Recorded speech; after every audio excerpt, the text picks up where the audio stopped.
back again, and George is ready with me. Yes, good morning. I am George Wenner, and I am here and with the the workers who are picketing from the Public Works Department. I'm trying to get the attention of Mr. Potter. He's closing a discussion with one of the workers, and I'm trying to get him here to have an interview with him for you. We're live. These are the workers from the Ministry of Works picketing for their monies, outstanding monies owed to them by the government of Antigua and Barbuda.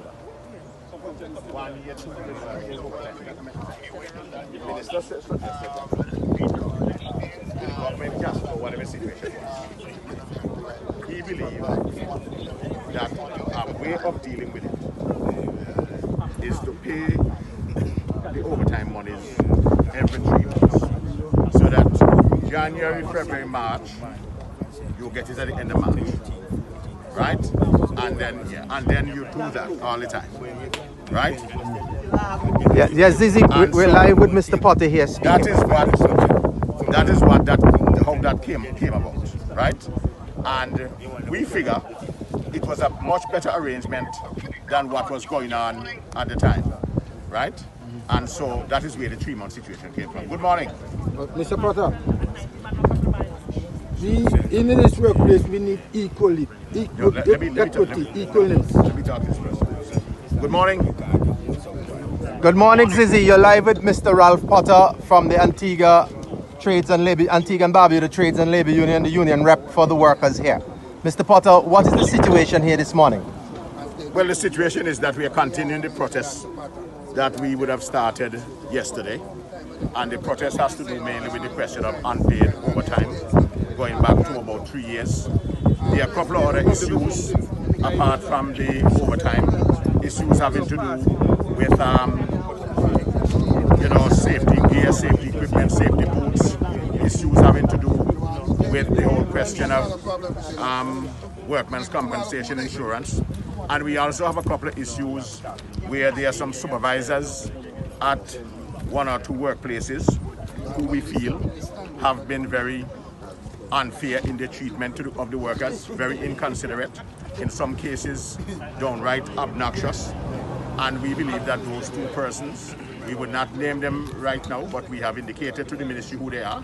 We believe that those persons, in the interest of having an operation which is done in a manner that is fair, in a manner where employees feel that they are treated fairly, in an atmosphere where there is fair work for fair pay, and basically in an atmosphere where employees are treated fairly, equally.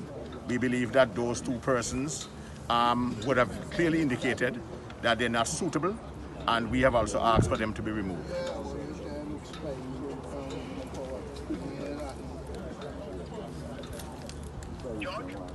Yes, Zizi. So that's Mr. Potter laying out, the grievances. Any questions for Mr. Potter? He's listening. Go right ahead.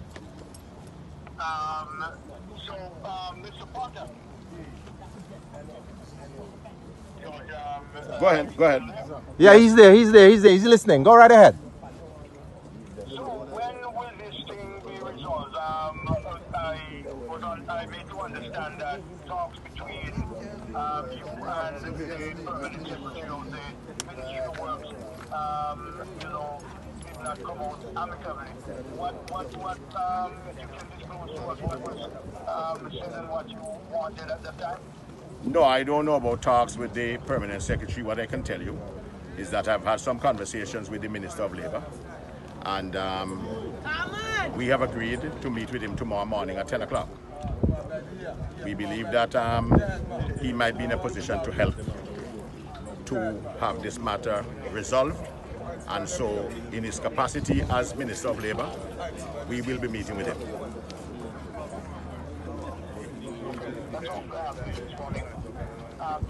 Very well. Yes, Zizi, there you have it. The workers are here, standing in solidarity, requesting their pay, outstanding monies for overtime. And so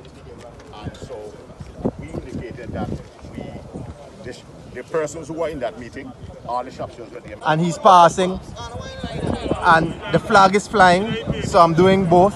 And so he's in the vehicle and he's passing, and he just drove by his convoy. And okay, so the vehicle stopped, Zizzy, and they're exiting the vehicle. And so Prime Minister Brown exits the vehicle.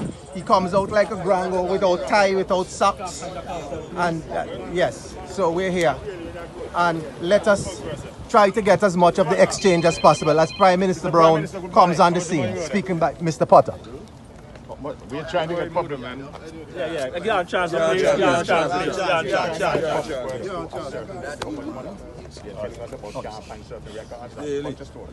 Daily. How much I think it is? It could be over $1 million. I spoke to them this morning. Can we at least have a compromise and make a payment today and then we do the reconciliation? That is something that we can look at. I actually spoke to the Attorney General this morning, and we asked that we meet, and we have agreed to meet. Well, we go beyond that. Let me know. They can make a payment today. If you all can get about it, pay all $20,000. That's what they say it's owed, but we will do reconciliation, and if it's more, we can make a payment and we retire. So we'll commit $200,000 today. All right? Sound good. Yeah, I'll go back to work. That's it. Sound good.